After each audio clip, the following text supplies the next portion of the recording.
এই ভিডিওতে আমরা $250,000 এর ভ্যাকেশনে যাব। এটা তো দারুণ। এটা সত্যি হতে পারে না। আর আমি আপনাদের দেখাবো এটা এবং $100,000 এর প্রেসিডেন্সিয়াল ভ্যাকেশন। এইদিকে আসুন স্যার। একটা $50,000 এর ভ্যাকেশন যেখানে পুরো আইফেল টাওয়ার আমাদের হবে। আমি এটা ধরে আছি আমার প্রাণ বাঁচাতে। আর তার আগে দেখাবো আমাদের $1 এর ভ্যাকেশন। এদিকে এসো বয়স, এই শ্যাকটা হলো আমাদের এটা ভ্যাকেশন। বাইরে থেকে সব দেখা যাচ্ছে। এখানে তো কোনো দেওয়াল নেই জিমি। ওয়েল, তার মানে ওয়াল আছে তো? এটা তো খুবই অদ্ভুত। আমি জানি তোমরা বিশ্বাস করবে না, এটা $1 একটু দেখো এদিকে। ও এটা 93 সেন্ট, তুমি মিথ্যে বলেছো। আমি রাউন্ড আপ করে $1 করেছি। তো $1 আমরা এই বেডটা পেয়েছি, যেটা শুধু একটা ম্যাট্রেস উড প্ল্যাঙ্কের উপরে বসানো আছে, একটা ভাঙা ক্যাবিনেট, একটা লাইট যেটা মাঝে মাঝে চলে, ও ওই দিকে দেখো। আর আমাদের সিলিং থেকে একটা কিরকম যেন আওয়াজ আসছিল। ঘর থেকে কিছু আওয়াজ শোনা যাচ্ছিল, কারণ ছাদের উপরে একটা র‍্যাকুন আছে। আমি জানি অনেকে রাগ করবে যদি তাদের হোটেলের ছাদের উপরে একটা র‍্যাকুন থাকে, কিন্তু জানি না কেন আমরা খুব খুশি। চেক আউট টাইমটা কখন? আগামীকাল। মনে রাখবে এই ভিডিওতে আমরা পরে $100,000 এর ভ্যাকেশনে যাব, একটা $250,000 এর ভ্যাকেশনে। আমরা কি ডাইরেক্ট জাম্প কাট করতে পারি না? না, আমরা যদি কষ্ট পাই তাহলে ওরা আমাদের খুশি আর কষ্টের মধ্যে পার্থক্যটা বুঝতে আমরা পারবে। কষ্ট পেলে ওরা খুশি হয়। আমরা কি একটা বেডে 4 জন ধরে যাব? যদি 4টে বেড চাই তাহলে $4 দিতে হবে। প্রথমেই বালিগুলো ফেলতে হবে। রাকুনটা এক্ষুনি এখান দিয়ে দৌড়ে গেল। আমি এমন ভাবে চিৎকার করলাম যেন আমি একটা ছোট মেয়ে। এর পরের ভ্যাকেশনটা হলো 10,000 গুণ বেশি এক্সপেন্সিভ। তোমাদের স্বাগত জানাই $10,000 এর ভ্যাকেশনে। ও মাই গড, ও এটা তো দারুণ। আরে এটা আবার কি জিনিস? এই হোটেল রুমে জেলিফিশ আছে। ওকে, এটা একটা অপ্রয়োজনীয় জিনিস। ও এখানে একটা পুল আছে। এটা তো একটা প্রাইভেট পুল। আরে এটা তো একটা মুভির সিনের মতো মনে হচ্ছে।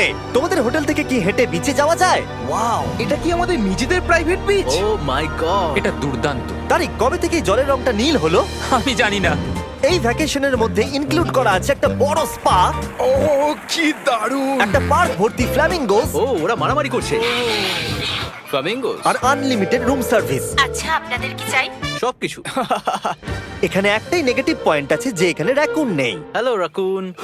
কিন্তু তার জন্য এদেরকে আমি দোষ দিচ্ছি না। যখন তোমরা এই রিসর্টের জন্য $10,000 খরচ করবে তখন তোমরা এই বিল্ডিং এর একটা করে নিজেদের ফ্লোর পেয়ে যাবে। এটা জিমি নেবে বলেছিল, কিন্তু আমার টপ ফ্লোরটাই দরকার ছিল। ও এখানে একটা হ্যামেক আছে। আমার মনে হয় আমি না ভিজেই হ্যামেকে ঝুলতে পারবো। ওহ, আমি পেরেছি। ও একবার ভিউটা দেখো ক্রিস। হেই আমি ধরে ফেলেছি। 3 2 1 হেই এই, আমি তোমাদের কটা রুল বলে দিচ্ছি। রুল নাম্বার 1, হ্যাঁ আমার পুলে কোনো পিলো ফেলা যাবে না। রুল নাম্বার 2, সরি তারিক। আর এখন দেখাবো এই হোটেলের দারুণ একটা জায়গা। এই ইনফিনিটি পুলটা আমাদের নিজেদের পার্সোনাল বিচ অব্দি গেছে। ওই জলটা ওভারফ্লো হয়ে পড়ে যাচ্ছে না কেন? অনেকগুলো প্রশ্ন ঘুরছে মাথায়। আমার নিজেকে বাবা মনে হচ্ছে যে নিজের ছেলেদেরকে ভ্যাকেশনে নিয়ে এসেছে, ওদেরকে পুলে মজা করতে দেখছে। এই $10,000 এর ভ্যাকেশনটা দুর্দান্ত ছিল, কিন্তু ততটা দুর্দান্ত নয় যেটা আমরা পৃথিবীর অন্য প্রান্তের ভ্যাকেশনে গিয়ে পাবো। এবার আমরা আছি $50,000 এর ভ্যাকেশনে, সেটা হলো প্যারিসে। ব্যাকওয়েটস। আমাদের $50,000 এর ভ্যাকেশনটা শুরু হলো একটা প্রাইভেট লাক্সারি ফেরি রাইড দিয়ে। এটা কি জিনিস? এটা কি ইঞ্জিন? ভাই, এটা কি 1805 সালের? তারিক তারিক তারিক, ওই লোকটাকে জুম করো, ও ভিডিও করছে আমাদের। এই, আরে ওরা হাত তোমার নাড়াচ্ছে। কি ইউটিউব চ্যানেল আছে? আমার মনে হয় না ও ইংলিশ বলতে পারে। এই ভ্যাকেশনে ছিল দারুণ দারুণ নানান রকমের খাবার, একটা পুরো সিটির ট্যুর, ঠিক আছে, আর একটা লাক্সারি হোটেল রুম সাথে দারুণ ভিউ। বেশ রোমান্টিক লাগছে, তাই না? হ্যাঁ, তোমার চ্যানেলের কিস করা উচিত।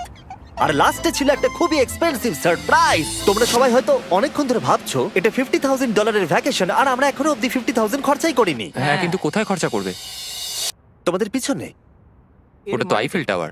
আগে, হ্যাঁ, আর এখন এই পুরো আইফেল টাওয়ারটা আমাদের। দাঁড়াও, সত্যি? হ্যাঁ, 50,000 এর টাওয়ারের কোন পোরশনটা পেয়েছো? মোটামুটি পুরোটাই। ও মাই গড। এখন আমরা আইফেল টাওয়ারে আছি। আমার মনে হচ্ছে তুমি মজা করছো। না, আমি মজা করছি না, এটা আমাদের। এখানে আর কেউ নেই, আমাদের সোজা লাইন ধরে যেতে হবে। আশা করি এটা লিগ্যাল হবে। বেশিরভাগ সময় এই জায়গাটা লোকেদের ভিড়ে ঠাসা থাকে, আর যেহেতু এই জায়গাটা এখন পুরোপুরি আমাদের, তাই এখন আমরা এই টাওয়ারের একদম টপে যাব। আমি কথা বলছি একদম টপের। বয়েজ, অনেক মজা হয়েছে, এবার সামনের দিকে কোনো যাক। কিছুটা যাওয়ার পর আমরা থামলাম ফার্স্ট ফ্লোরে, যেটা 187 ফিট ওপরে, যেখানে আমাদের জন্য অপেক্ষা করছিল ওয়ার্ল্ড ক্লাস রেস্টুরেন্ট। এই পুরো আইফেল টাওয়ারটা ভাড়া নেওয়া সত্ত্বেও ওরা আমাদের রেস্টুরেন্টের একটা কোণেই বসতে দেবে। আইফেল টাওয়ারের একদম টপ থেকে এই এলিভেটরটা নিচের দিকে নেমে আসছে। আমার ভয় করছে। Open sesame. Thank you. আমি এখান থেকে আমার বাড়ি দেখতে পাচ্ছি। আমরা ফ্রান্সে আছি। আমি এখান থেকে আমার হোটেল দেখতে পাচ্ছি। দেখো আমরা কত উপরে চলে এসেছি। আরে আমার বাপরে। কানগুলো পপ করছে। আচ্ছা, আমরা এখানে এখন কি করছি? ও মাই গড, আমরা তো এখান থেকে গোটা শহর দেখতে পাচ্ছি। ভাই এটা তো দারুণ। তারিক, দেখো আমরা এখনো কত উপরে যেতে চলেছি। ভাই, আমার মনে হচ্ছে এটা শেষই হবে না। মিথ্যে বলবো না, মনে হচ্ছে আমরা এখনই টপে আছি। আমরা এবার উপরে যাচ্ছি। এবার আমরা টপের দিকে যাচ্ছি। আমার মনে হয় এটাই পৃথিবীর টপেস্ট বিল্ডিং। আমি কি এখন ঝাঁপ দেবো? না, একদম নড়বে না। চলে এসো বয়েজ, আমার পিছনে এসো। এখান থেকে আর কোনো এলিভেটর নেই, শুধুমাত্র সিঁড়ি আছে। ও, এখানে তো খুবই হাওয়া দিচ্ছে দেখছি। আমরা অনেক উঁচুতে আছি। ও মাই গড! ও মাই গড! ও, তারই ক্যামেরাটা ফেলে দিও না জানো।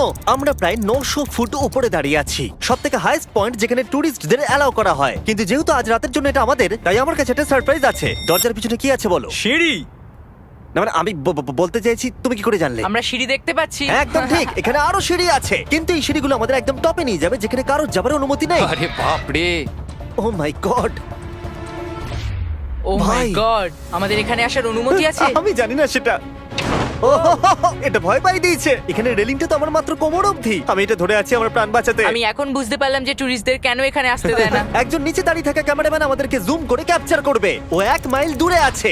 যদি এই লেন্সটা খুবই ভালো হয় তাহলে তোমরা দেখতে পাবে আমরা হাত নাড়াচ্ছি। তোমাদের মানতেই হবে এই $50,000 ভ্যাকেশনটা দুর্দান্ত ছিল। এটা দুর্দান্ত। এটা আমার লাইফ টাইম এক্সপিরিয়েন্স। তোমরা কি তৈরি একটা দারুণ জিনিস দেখার জন্য? আমি জানি না একজন ইউটিউবার এত কোনো পাওয়ার পায়, কিন্তু লাইটস! ও, এবার দেখো, মনে হচ্ছে কোনো ডিস্কো শো। কি দারুণ! গাইজ, আমি জানি না নেক্সট কমেন্টে কাজ করবে কিনা, কিন্তু সব লাইটগুলো অফ করে দাও। এই টাওয়ারটাকে পুরো কালো দেখাচ্ছে। পুরো আইফেল টাওয়ার অন্ধকার হয়ে গেছে। আচ্ছা বলো তো, হাজার হাজার ফ্রেঞ্চ পিপল এখন কি ভাবছে? তাদের এই টাওয়ারটা নিয়ে নেওয়া উচিত। জানি না কেন ওরা আমাকে এতটা কন্ট্রোল দিয়েছে। এবার আমরা যাব সুইজারল্যান্ডে $100,000 ভ্যাকেশনে। কিন্তু এটা কোনো সাধারণ ভ্যাকেশন নয়। এই হোটেলের আছে 2 ইঞ্চি মোটা বুলেট প্রুফ উইন্ডোজ, একটা প্যানিক বাটন যেটা টিপলে গোটা বিল্ডিংটা লক হয়ে যায়, আর টাইট সিকিউরিটি। কারণ এই হোটেলে পৃথিবীর বড় বড় নেতার প্রেসিডেন্টরা ভ্যাকেশনে আসে, আর সাইডম্যানও এই শহরেই ছিল। তাই আমি ডিসাইড করলাম তাদেরকে ডাকবো।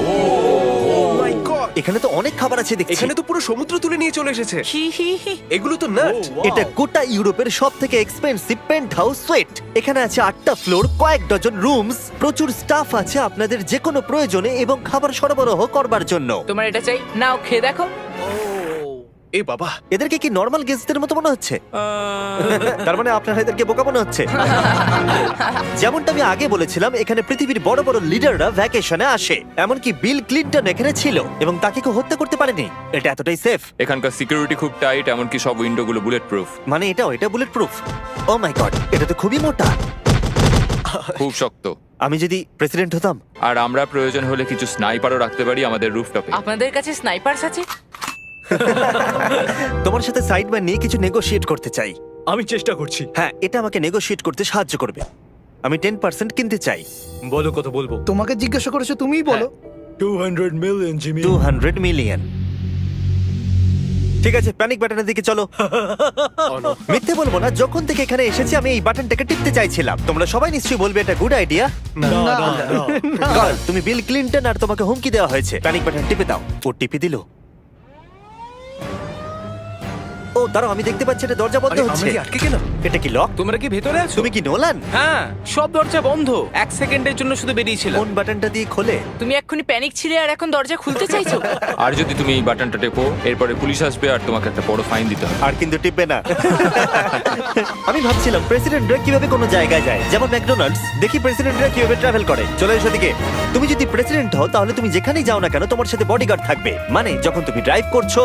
ও, আমাদের মনে হয় অনেক করে ও, নিয়ে আচ্ছা যাবে। আচ্ছা, কি করে জানবো কোন কারে আমরা যাবো? 3 নম্বর অথবা 4 নম্বর গাড়ি। তুমি বলছো 3 আর 4 এর মধ্যে বাঁচতে। কোন কারটা সব থেকে বেশি ডেঞ্জারাস? ফার্স্ট এডটা। নোলান, তুমি ফার্স্ট এডটা যাবে। হ্যাঁ, ঠিক আছে। ঠিক আছে। আমার সাথে কে যাবে? হ্যারি, চলে এসো। Harry Chandler. আমি প্রেসিডেন্ট, আমি মাঝখানে বসবো না। সাধারণত তোমরা হলে আমার বডিগার্ড, কিন্তু তোমরা খুবই দুর্বল। আরে চাপো, ওদিকে একটু চাপো। কোন প্রেসিডেন্ট ম্যাকডোনাল্ডসে যায় বলো তো? আচ্ছা, এই উইন্ডোটা খোলা যাবে? এই, কেমন আছো তোমরা? আরে এখন কেউ গুলি মেরে দিতে পারে, কেউ না। গুলি মেরে দিতে পারে। বিশ্বাসই হচ্ছে না আমরা এটা করছি। এটা দারুণ অভিজ্ঞতা। যেহেতু আমরা প্রেসিডেন্টদের মধ্যে যাতায়াত করছিলাম, বহু মানুষ আমাদেরকে দেখছিল। কেমন আছো? এটা খুবই অকওয়ার্ড তুমি লাগছে। দেখো একবার সবাই আমাদের দিকে কেমন ভাবে দেখছে। লোকেরা ছবি তুলছে যেন আমরা প্রেসিডেন্ট। অদ্ভুত। ম্যাকডোনাল্ডস এর লোকেরাও একটু ঘাবড়ে গেছিল। আমাদের সিকিউরিটি কিছু মনে করো না। জিমি, এটা কি তোমার আইফেল টাওয়ারের থেকেও বেশি ভালো ডিপেন্ড লাগছে? করছে কেমন নাগেটস গুলো হবে তার উপরে। যদিও সবকটা ভ্যাকেশনের অভিজ্ঞতা দারুণ ছিল, কিন্তু পরের ভ্যাকেশনের কাছে সব ফিকে। আমাদের শেষ ভ্যাকেশনের জন্য আবার আমাদের পৃথিবীর আরেক প্রান্তে যেতে হলো। আর এবার আমরা আছি জাপানে $250,000 ভ্যাকেশনে। আর আমরা এখানে একজন স্পেশাল গেস্টকে নিয়ে এসেছি, তাই আপনারা ভিডিওটা শেষ অবধি দেখুন। আমরা শুরু করলাম আমাদের ভ্যাকেশনটা জাপানের সবথেকে এক্সপেন্সিভ হোটেলে আমাদের ব্যাগগুলোকে রেখে। এটা দুর্দান্ত। একটা হোটেল রুমে আমার কথা ইকো হচ্ছে। আর তারপরে আমরা টোকিও সিটিকে এক্সপ্লোর করতে বেরোলাম। এবার আমরা রাস্তায় মারিও কার্টস চালাবো। আমরা প্রাইভেট মারিও কার্টস রেন্টে নিয়েছিলাম, যাতে আমরা জাপানের রাস্তাগুলো দিয়ে ঘুরে দেখতে পারি। সব লোকেরা আমাদেরকে দেখছে, এটা রাস্তায় চালানো ঠিক নয়।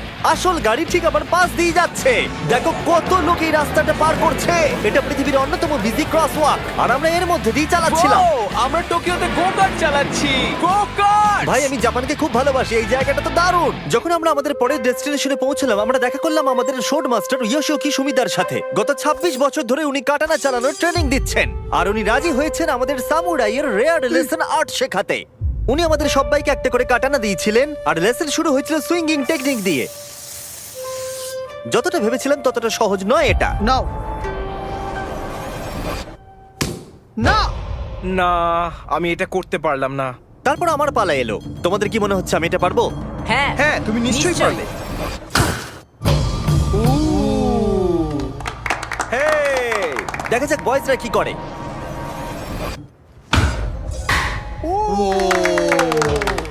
এটা আমি কিভাবে করলাম? আর তারপর আমাদের সামুরাই টিচার এই দারুণ কাটানাটা গিফট করলেন। এটার আমি যোগ্য নই, কিন্তু থ্যাংক ইউ। আর যেহেতু এটা ছিল $250,000 ভ্যাকেশন, আমরা পৃথিবীর অন্যতম প্রিমিয়াম সুশি শেফকে ভাড়া নিয়েছিলাম। তার সঙ্গে ছিল এই পুরো ফ্লোটিং রেস্টুরেন্টটাও। আমরা লুই ভিটেন Oh কোস্টার্স my পাবো। God! শেফ আমাদের টেবিলের পাশেই সুশি বানাচ্ছিল, আর তার দুর্দান্ত কাজ দেখা আমাদের কুলেস্ট ডাইনিং এক্সপিরিয়েন্স ছিল। ও ওয়াও। ও মাই গড! ও ওরা বললো আমরা এই পাখিদেরকে খাবার খাওয়াতে পারি। এই নাও, খেয়ে যাও। আরে ও হাওয়াতে ক্যাচ করে নিল। আর যখন আমরা বিল পে করলাম, তারপর আমরা একটা দুর্দান্ত জায়গার দিকে এগিয়ে গেলাম। চলো এসো, আমি এই পুরো জায়গাটাকে রেন্টে নিয়েছি। এটা দেখার আগে মজা খুলতে হবে। এটা বেসিক্যালি একটা আর্ট মিউজিয়াম, কিন্তু দারুণ এক্সপিরিয়েন্স হতে চলেছে। ও মাই গড, গায়ে কাঁটা দিচ্ছে। আমার চোখ এই দৃশ্য কোনোদিন ভুলবে না। মরে যাওয়ার পর কি এরকমই দেখতে লাগবে? সম্ভবত এর পরের রোদে Oh my কি God! আছে। ওয়াও! সাধারণত এই জায়গাটা সব সময় লোকে ভর্তি থাকে, কিন্তু একা এক্সপিরিয়েন্স নিতে আমরা এই গোটা জায়গাটা রেন্টে নিয়েছিলাম। আমাদের এখন অবধি দেখা সব থেকে দুর্দান্ত জিনিস। ভাই, এগুলো কি মাছ? আমরা আছি একটা পুলে, একটা মিউজিয়ামের ভেতরে, যেখানে অ্যানিমেটেড ফিশ রয়েছে। এটা হলো সবথেকে ইউনিক জিনিস যেটা তোমরা ভ্যাকেশনে করতে পারো। দাঁড়াও, মাছগুলো আমাদের চারদিকে ঘুরছে। ওরা কি করে বুঝলো যে আমাদের চারপাশে ওদেরকে ভালোবাসে ঘুরতে হবে? আমাদের। ওরা এখন চারিদিকে ছড়িয়ে যাচ্ছে। এবার নিশ্চয়ই তোমাদের খিদে পেয়েছে। এই রেস্টুরেন্টটা তাই আমি রেন্টে নিয়েছি, যেটা রোবট দ্বারা পরিচালিত। কি? আমার নাম পেপার। আমাদের কি বসার জায়গা দেবে পেপার? নিশ্চয়ই, চলুন একটা কমফোর্টেবল সিট খুঁজি। আমরা এই পুরো জায়গাটাকে নিয়ে নিয়েছিলাম, তাই এখানে রোবট ওয়েটার ছাড়া আর কেউ ছিল না। ফুড রোবট এসে গেছে। দাঁড়াও, ফুডটাও কি রোবট নিয়ে আসছে? একটা সুন্দর ফ্লাফি রোবট। দেখো পেপার কিরাম চ্যান্ডলারের দিকে একভাবে তাকিয়ে আছে। পেপার মনে হচ্ছে চ্যান্ডলারকে পছন্দ ভাই, করছে আমি না। কিছু করিনি তো। সবাই এখানে ভালো করে খেয়ে নাও, কারণ আগামীকাল আমি একটা সম্পূর্ণ থিম পার্ক ভাড়া নিয়েছি, আর সেখানে পিউটিপাইও থাকবে, যেটা সত্যিই দারুণ ব্যাপার। তোমরা দেখেছো পিউটিপাই আর আমার একটা লং হিস্ট্রি আছে। মিস্টার বেস্ট, আমি ভাবছিলাম যে তোমার সাথে কবে দেখা হবে। আমরা তাকে টি সিরিজের বিরুদ্ধে সাবস্ক্রাইবার রেসে সাহায্য করেছিলাম। ফোন বের করুন, ইউটিউব খুলুন, সার্চ করুন পিউটিপাই আর সাবস্ক্রাইব করুন। যদিও আমরা তাকে ধরে ফেলেছিলাম। মিস্টার বিস্টের এখন আমার থেকে বেশি সাবস্ক্রাইবার্স। আমার মনে হয় যেটা হয়েছে সেটা খুব ভালোই হয়েছে। ঠিকই আছে, ও এটা ডিজার্ভ করে। আমাদের এতদিনের পরিচয় থাকা সত্ত্বেও আমরা সামনাসামনি কখনো দেখাই করিনি। আর যেহেতু আমরা দেখা করার জন্য অনেক অপেক্ষা করেছি, আমি রেন্টে নিয়েছি পুরো অ্যামিউজমেন্ট পার্ক। এটা হলো ফুজি কিউ হাইল্যান্ড। জাপানের মধ্যে সবথেকে ভয়ঙ্কর রাইড এখানে আছে। প্রতিদিন প্রচুর লোক এখানে লাইনে দাঁড়িয়ে থাকে, কিন্তু স্বাভাবিকভাবেই আমি এই পুরো জায়গাটা রেন্টে নিয়ে নিয়েছি আমাদের জন্য। তুমি এখানকার যে কোনো রাইডে চাপতে পারো। কথাই শেষ হলো না, কিন্তু ও চলে গেল। আমি এই পুরো রোলার কোস্টারটা একা রাইড করতে চাই। যেটা আপনারা দেখছেন সেটা পৃথিবীর সবথেকে স্টিফ রোলার কোস্টার ড্রপ। তোমার ভয় লাগছে? হ্যাঁ। মজা করো। ও ও ও ও ও দেখেই আমার ভয় লাগছে। আর যেটা আমি কথা দিয়েছিলাম, দ্য ফাদার অফ ইউটিউব, পিউটিপাই, পার্কে আমাদের সাথে দেখা করলো। আমি যা প্ল্যান করেছিলাম তার থেকে একটু দেরিতে, কারণ আমি ভুল দিনে টেক্সট করেছিলাম। সরি ফিলিক্স। আর ও এখানকার সবথেকে ক্রেজি কোস্টার রাইড করতে চায়। তুমি ভয় কেন পাচ্ছ? আমার রোলার কোস্টারে খুবই ভয় লাগে। এটা অন্য রোলার কোস্টারের মতো নয়। ফিলিক্স যদি চাপে তাহলে আমিও চাপবো। তাহলে চলো। আমার ভয় লাগছে। ঠিক আছে, আমি করব। যদি আমি এই কোস্টারে মরে যাই তাহলে তোমরা কিন্তু ভয় পাবে না। তুমি তোমার জুতো খুলে যাবে। সবকিছু যেগুলো উড়ে যাবার ভয় এটা আছে। দেখেই বোঝা যাচ্ছে যে এটা কত ভয়ঙ্কর হবে। এরা জুতো কেউ ভরসা করছে না, ভাবছে এটা উড়ে যাবে। তুমি পারবে। আরে কিছু হবে না। আমার ভালো লাগছে না। এটা আমার বাজে একটা দুঃস্বপ্ন। আমার ভয় লাগছে। আমি এটা করতে চাই না। এবার তো আমার ভয় লাগছে। শান্ত হও।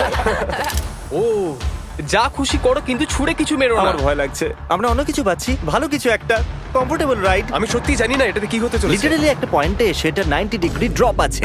তুমি আমাকে ভয় দেখাচ্ছ। তুমি কেন এখানে আমাকে নিয়ে এলে? তুমি আমাকে এখানে ডেকেছো। কিন্তু আমরা জানতামই না যে এটা কি না, এই রাইডটা পিছন দিকে যাবে। আমরা পিছন দিকে কেন যাচ্ছি?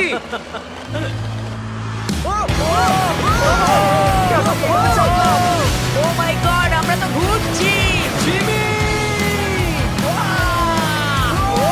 এটা দুর্দান্ত।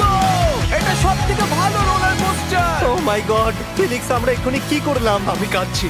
সবথেকে ভালো রোলার কোস্টার। আমার চোখ দিয়ে এখনো জল বেরোচ্ছে। তোমার সাথে দেখা করে খুব ভালো লাগলো জিমি। এবার আমি যাচ্ছি। হ্যাঁ, তুমি তো একটা ছোট্ট বাম্পার সাথে কত জোরে চিৎকার করছিলে। কি? Thank you. আমার মনে হয় না যে চুই পরোটা আগে খেয়েছি। এটা হচ্ছে আমাকে আরে- বিরক্ত করবার জন্য। তুমি এটা কি করছো? ফিলিক্স, তোমাকে বিরক্ত করার জন্য আমি দুঃখিত। তা বলে তুমি এরকম করতে পারো না। এটা বেশ নতুন নতুন ভিডিও দেখার জন্য এই ফেসবুকটাকে ফলো করে রাখুন সবাই। আর আমি সবসময় ভিডিও আপলোড করবো আপনাদের জন্য। ধন্যবাদ আমার ভিডিওগুলো দেখার জন্য।